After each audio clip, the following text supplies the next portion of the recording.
My fiancé took money out of our shared wedding fund to buy a Tesla without consulting me, and now he's pissed that I'm pissed at him for not supporting his dream of owning his dream car. Posted by you/uneasy/throwaway. So, I, 22F, have been living with my fiancé, Mike, 23M, for 2 years now, which isn't that long, but it's long enough that our finances have become entangled. We've been engaged for a year and a half now and together for just over 4 years.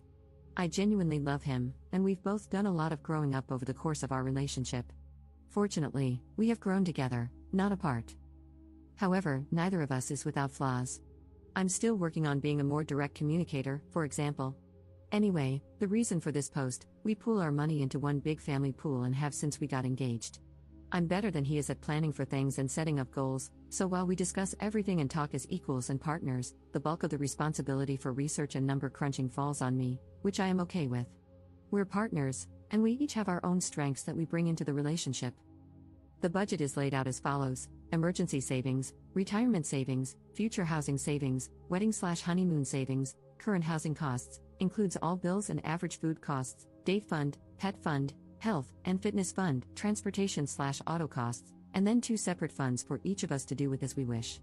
I also ended up with a rather sizable inheritance, which he does not have access to. The inheritance is for the future, and I'm working on growing it. It's tied up in investments and not something that we're factoring into plans for our near future. When budgeting, I pretend that it doesn't even exist.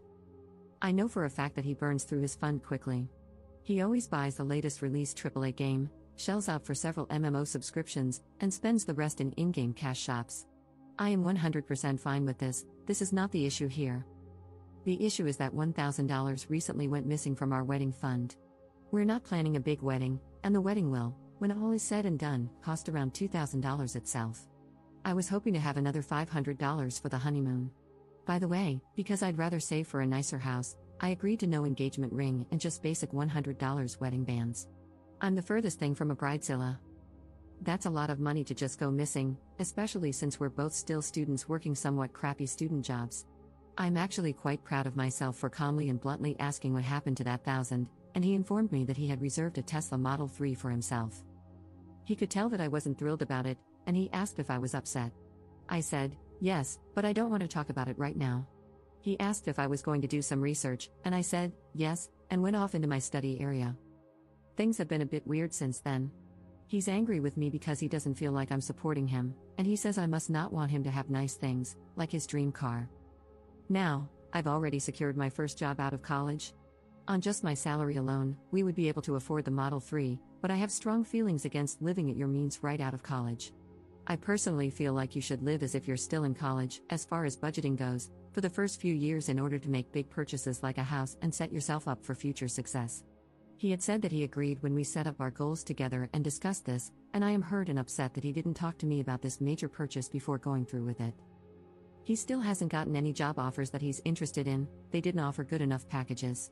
I think he feels like he needs to get a better offer than me because none of the offers were skimpy, they were on par with or slightly below mine. I feel like he's trying to spend money that we don't have, for himself, without even thinking about how it could impact everything else. That $1,000 could have been shifted from the wedding fund to the moving costs fund, for example. I strongly feel like it could have been better spent. We are both still driving our beaters, but when we relocate for my job, we can easily get rid of them thanks to the amazing public transport that will be available to us. We even talked out the plan for transportation months ago when my offer was still just tentative. Relevant comments. Commenter. Well, the car will not be coming out for a few years, so you'll have enough time to discuss your finances before then. He should have talked to you before reserving one, though. This is a decision that affects both of you. The financially smart decision would be to set a budget you both agree on and then cross-shop if you need a car. I think that coming out of college, a new car really isn't necessary, and there will be plenty of alternatives besides the Tesla hype. If he still insists on buying one, tell him to save up for it with his personal money alone. Ops response. The thing that really gets me is that, assuming my job offer pans out, we will be moving to NYC. I'm not sure where he thinks a Tesla is going to fit into that plan, the plan that he was very much on board with. This just feels like it's coming out of nowhere. Commenter. Then this guy is just a moron. Is this really what you want to deal with for the rest of your life? Ops response. He's never done anything like this before, which is what makes it so hurtful to me. We generally talk to each other about purchases over $500, even if they come from our individual allowances. It's what we've always done. This is just so out of the blue. I'm now wondering if this is just a warm-up for more things like this.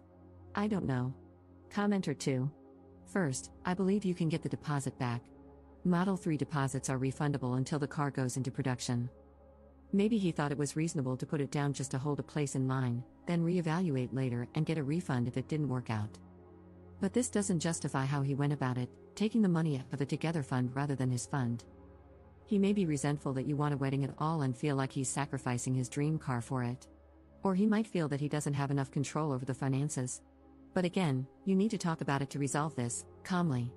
You sound quite upset about this too, so please try to calm down and listen to his side, even if it does end up being as dumb as wanting a dream car right out of school. Op's response. I wanted to elope, but he wanted a wedding. So I said okay and planned a very frugal but still beautiful wedding for us, one that he didn't want to help with because he hates planning events. I'm upset because the person I thought was on the same page with me wasn't, and I do feel a bit betrayed, but I have listened to him. I sat there quietly the morning after when he laid out how much getting a Tesla, like all of his friends have, means to him. I still don't think it's a good enough reason to take our shared money without talking to me first, especially for a car that he will never let me use. His words, spoken while I was listening to him. Neither of us is more in control of the finances than the other, although I do more of the number crunching. When we pay bills, set goals, make purchases, etc., we talk everything through together. Commenter 3. So, he committed to a $35,000 purchase without consulting you, has no job lined up, so you might end up paying the entire $35,000, and you can't even drive it, even if you pay for it. Is this all correct? Don't walk, run. You don't deserve to be involved, for a lifetime, with a guy who doesn't seek your advice for major purchases, goes behind your back, and breaks your trust. As they say, the best predictor of future behavior is past behavior. While this isn't universally true in every case, repeated behavior and patterns are likely to continue unless a person is undergoing significant self-reflection and growth. You are a very sweet fruit for the picking, especially with the mentioned inheritance, so be very careful. Do not ignore the red flags, your reservations, and your concerns about his behavior. Update 1 day later. I don't know how many of you wanted an update, but I'm giving one because I feel like I owe it to this community.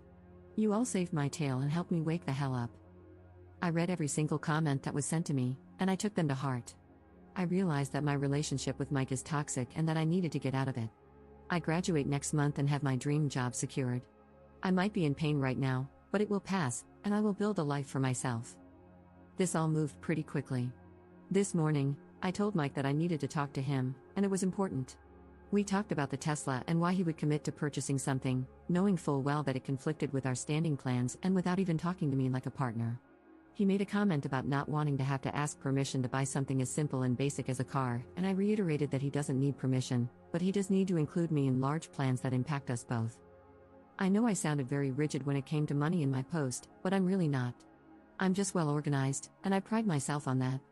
There is plenty of room for spontaneity, and we both have somewhat generous pools of money to do things with, and I've never questioned any of his purchases before or wanted him to ask permission for anything. I just wanted to be included in the thought process. He told me that he was considering taking out a loan for the car, and we went through all the reasons why that was a bad idea, especially with his massive student debt. He lashed out at me because I'm apparently approaching this from an unreasonable position of privilege, that I don't have any student debt and don't understand how all debt can be good. I don't have debt because I got some great grants and scholarships, and the meager loans I did take out have already been paid off. My education wasn't handed to me, as he was implying. I became emotional during our talk, and I told him that I had to call the wedding off and that I would be moving out because this is an irreconcilable difference. I can't be with someone who doesn't share the same goals that I do, or at the very least, have respect for me as a person. He didn't seem to care and went back to his computer to play one of his games.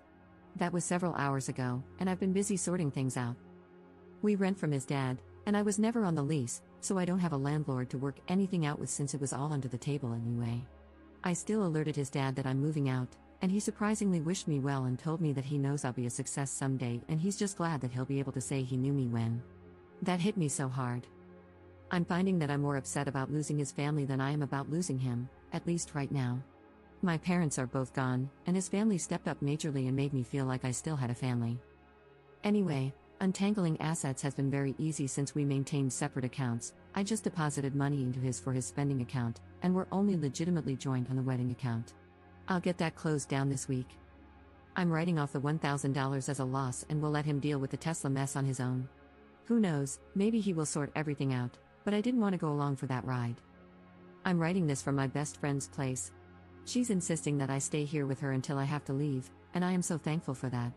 I had never told her everything that was going on with us, and she was horrified that he'd done any of what he did, really. She offered to round up her brothers and cousins and go give him a talking to, which made me laugh. She's sweet, and she's helping me cope with my feelings about everything that happened. I'm feeling sad and down, but I'm also already feeling relieved. Most of my things are already out of the apartment and in my friend's garage. I'll be getting a storage unit this week as well, but she's telling me there's no rush. Gah, sorry for all the rambling. Anyway, thank you all for helping me see the things I didn't want to see, or couldn't see, because everything had just been so normalized. I'm now apartment hunting, so I won't even be restricted in terms of what kind of place I'm looking for, so that's another bright point. I'm a weird mixture of sad, angry, relieved, and excited right now. Thanks, Reddit. Relevant comments. Commenter. Do you care that he didn't care at all that you left? Ops response. I do, but I think I'm still a bit in shock over everything, to be honest. I needed to get out ASAP once everything really hit me. Holy crap, that was toxic. However, I don't think the reality of the breakup itself has hit me yet. I'm glad I have a few months to process, grieve, and move on before needing to move to New York and start that job. Commenter 2. Good for you, girl, so proud of you. You're certainly an inspiration to this girl who doesn't know how to get out of a crappy relationship. Ops response. Honestly, having a bunch of random people who don't know me scream at me like, "What the hell are you freaking doing? Are you a moron?" helped a lot. The outside perspective, and the fact that no one answered the question I was asking, but instead answered the question I was too afraid to ask, gave me the nudge to really breathe, take a step back, and evaluate it all. Then something clicked inside me, and I had to make it happen. I'd probably still be with him had I not gotten these outside views because, honestly, taking some distance, it was obvious. I guess what I'm trying to get at is, you can do it too.